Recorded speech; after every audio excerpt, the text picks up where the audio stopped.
પોલીસને મીડિયા ઉપર ગુસ્સો આવે છે. ગુસ્સો કાર્યવાહીને લઈને આવવો જોઈતો હતો જે સંચાલકો છે તેમની સામે. વધુ એક મહત્વની જાણકારી એ પણ મળી રહી છે કે આગકાંડમાં તપાસનો ધમધમાટ હજુ ચાલી રહ્યો છે, જેમાં માનવ અવશેષો આગની ખાખમાંથી મળી રહ્યા છે. માનવ અવશેષો આ દ્રશ્ય તમે વિચલિત કરી શકે છે.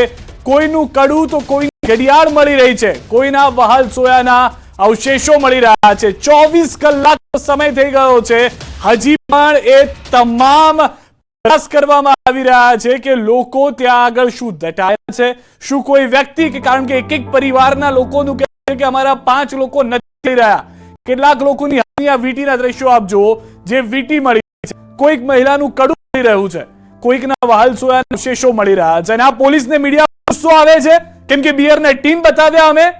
ગુસ્સો આવો જોઈએ આ લોકો ઉપર કે જેઓએ આ કાલે 32 લોકોના મોત થયા છે, કાર્યવાહી કરવામાં મોડું થઈ ગયું અને મીડિયા પર ગુસ્સો આવે છે આવા પોલીસને. 32 લોકોને જીવ ગયા છે અને હજી પણ કેટલાક લોકોના અંદરથી અવશેષો મળી રહ્યા છે. 24 કલાકથી વધુનો સમય થઈ ગયો છે. જવાબ એને લઈને આપવાનો છે. પ્રેસ કોન્ફરન્સ કરતા કમિશનર પોતાની વાત કરીને જતા રહે છે, મીડિયાના સવાલોનો જવાબ આપતા નથી. રાજકોટ પોલીસને એના માટે રાખી છે. જે રીતની પરિસ્થિતિ અત્યારના થઈ છે, તમામ લોકોને ડિસમિસ કરી દેવાની જરૂર છે. સસ્પેન્ડ તો બહુ નાની વાત છે. જે રીતની પરિસ્થિતિ અત્યારના જે પોલીસ જે રીતે ગુસ્સો કરીને મીડિયા સાથે વાત કરી રહ્યું છે, બિયરના ટીમ અમે મૂકવા ગયા હતા ત્યાં આગળ. બિયરના ટીમ તમારે શોધવાના હતા, અમારે નહોતા શોધવાના. 24 કલાકનો સમય થઈ ગયો હતો. ટીમ ગુજરાતીની ટીમ ત્યાં પહોંચી ત્યારે આ બિયરના ટીમ લઈને જ્યારે દેખાડીએ છીએ અમે કે આ બિયરની ટીમ છે, તો મીડિયા ઉપર ગુસ્સો શેના માટે? તમારા ઉપર ગુસ્સો આવવો જોઈએ, ખુદને આવવો જોઈએ. ખાકી ભલે મેં પહેરીએ, તમારા જેવા લોકોને ખાકી પહેરવાનો અધિકાર નથી. કાઢીને ફેંકી દેવી જોઈએ. 32 લોકોને જીવ ના બચાવી શક્યા અને 32 લોકોને જીવ ના બચાવે કે એનો કઈ વાંધો નહીં. પછીની કાર્યવાહીમાં જો તમને શરમ આવતી હોય તો ખાકી કાઢી કાઢજો. પહેરવાનો કોઈ અધિકાર નથી. અને પોલીસનો પાવર તમે જેની સામે કરતા હોય એની સામે કરજો, મીડિયા સામે ના કરતા. મીડિયા કોઈ ખોટી વસ્તુ નથી ચલાવતી. બિયરના ટીમ સંચાલકની ઓફિસમાંથી મળ્યા છે, અમે નથી મૂકવા ગયા બિયરના ટીમ. અને કાર્ટૂન ભરીને મળ્યા છે. પાર્ટી કરતા હતા કે શું, તેને લઈને જવાબ નથી તમારા લોકો પાસે. સીસીટીવી માં ખાલી એટલી ખબર પડી કે આગ લાગી. ક્યાંથી આ બિયર ટીમ શોધો? મીડિયા એ દેખાડે તો પેટમાં દુખે. સસ્પેન્ડ ના થવા જોઈએ, ડિસમિસ થવા જોઈએ, ડિસમિસ. અને હર્ષભાઈ સંઘવીને હજી હું કહું છું કે આજે પોલીસ હવા કરતી હોય એની હવા કાઢવાની જવાબદારી તમારી છે. અમે ટીમ નથી મૂક્યા બિયરના. પ્રોહિબિશનનો ગુનો નોંધાવો જ જોઈએ. મીડિયા પૂછે કે કોની સામે કેસ થશે, તો એવો જવાબ આપવામાં આવે છે કે જેના હશે એની સામે થશે. ક્યાંથી મળ્યા નથી સાહેબ? સામાન્ય બુદ્ધિ નથી. ક્યાંથી મળ્યા ટીમ? ન્યૂઝ 18 ગુજરાતીની ઓફિસમાંથી મળે તો ન્યૂઝ 18 ગુજરાતીની સામે થવું જોઈએ. જે કાર્યવાહી થઈ છે, ન્યૂઝ 18 ગુજરાતી દેખાડે છે જ્યારે કે બિયરના ટીમ મળ્યા છે બોક્સમાંથી, કે જ્યાં આગળ ગઈકાલે 32 લોકો મરી ગયા, ત્યાં આગળ એક ઓફિસ સંચાલક દારૂની પાર્ટી કરતો હોઈ શકે છે, તો બિયરના ટીમ લઈ સૌથી પહેલા તેની સામે કાર્યવાહી કરવાની હોય. મીડિયા સામે ગરમી ના કરવાની હોય. 50 ડિગ્રી તાપમાનમાં જો મીડિયાનો પારો ભરી ગયો તો દરેક પોલીસ અધિકારીને ખુલ્લો કરવામાં આવશે. એટલી તૈયારી રાખજો, પછી કોઈ નહીં બચાવે. હજી માના અવશેષો મળી રહ્યા ત્યાંથી. માં રડી રહી છે 24 કલાકથી. દીકરો નથી મળતો.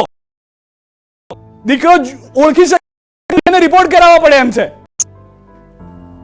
અને ટીમ હજી પણ મળ્યા છે, પોલીસ લઈને તેને ભાગી રહી છે. તો હાલમાં એ દ્રશ્યો પણ અમે આપને બતાવી રહ્યા છે, કારણ કે ખૂબ જ વિચલિત કરનારા એ દ્રશ્યો છે. ન્યૂઝ 18 ગુજરાતીના દર્શકોને એ પણ વિનંતી છે કે નબળા હૃદયના લોકો આ દ્રશ્યો ના જોવે, કારણ કે માનવ અવશેષો હજી પણ મળ્યા છે.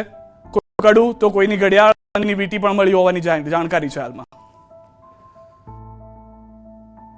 બરાબર 24 કલાક પહેલા અહીં એક મોટું સ્ટ્રક્ચર ઊભું હતું, ગેમ ઝોન અહીંયા હતો, પરંતુ 24 કલાક પણ નથી થયા અને આપ જોઈ શકો છો કે આખું જ હવે આ સમતલ કરવામાં આવી રહ્યું છે. પરંતુ આની વચ્ચે એનડીઆરએફની ટીમ અહીંયા પહોંચી છે અને એનડીઆરએફના જવાનો પણ સતત ચેકિંગ કરી રહ્યા છે અને જે અહીંયા મલબો છે તેને પણ ચકાસવામાં આવ્યો છે. અને ચોંકાવનારી વાત એ છે કે અહીંયાથી કેટલીક આ વસ્તુઓ મળી આવી છે ને જે આપણે થોડી ડિટેલમાં હું જણાવું તો આપ જોઈ શકો છો કે કોઈકની ઘડિયાળ છે, કોઈક દીકરો હશે, કોઈ વ્યક્તિ હશે જે આ ઘડિયાળ પહેરીને આવી હશો. આ બે જે આપ હાથના કડા જોઈ રહ્યા છો, કોઈ લેડીઝના કદાચ આ કડા હશે અને જે બાકી આપ આ જોઈ રહ્યા છો અહીંયા મોબાઈલ પણ આપને જોવા મળી રહ્યો છે, મોબાઈલના પણ કેટલાક પાર્ટ્સ અહીંયા જોવા મળી રહ્યા છે અને બાકી જે આપને જોવા મળી રહ્યું છે સૌથી કામનારી અને કદાચ માંથી એ શબ્દો પણ નથી નીકળી રહ્યા પરંતુ આ માનવ અવશેષ છે.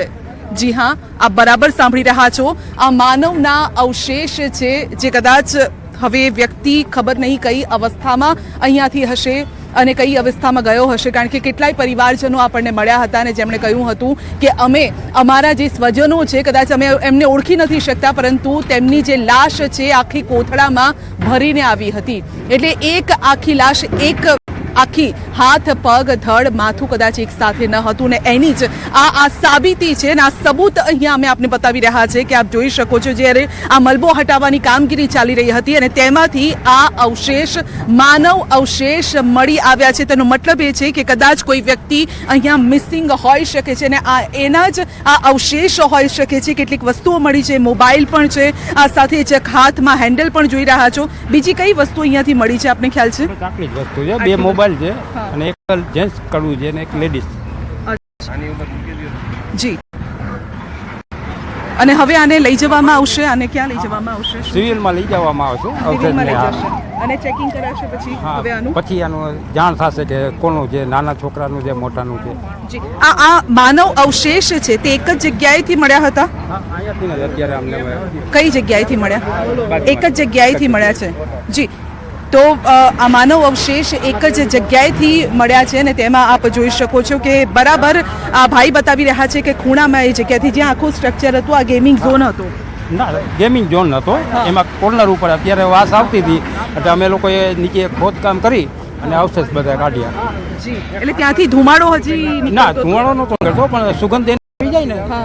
એના ઉપરથી અમે અંદાજ કાઢ્યો. અચ્છા, આપનું શુભ નામ ને શું? હા, Jani Yogesh, fire station officer Mavdi.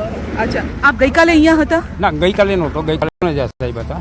જી, તો આપની ટીમ હશે ગઈકાલે?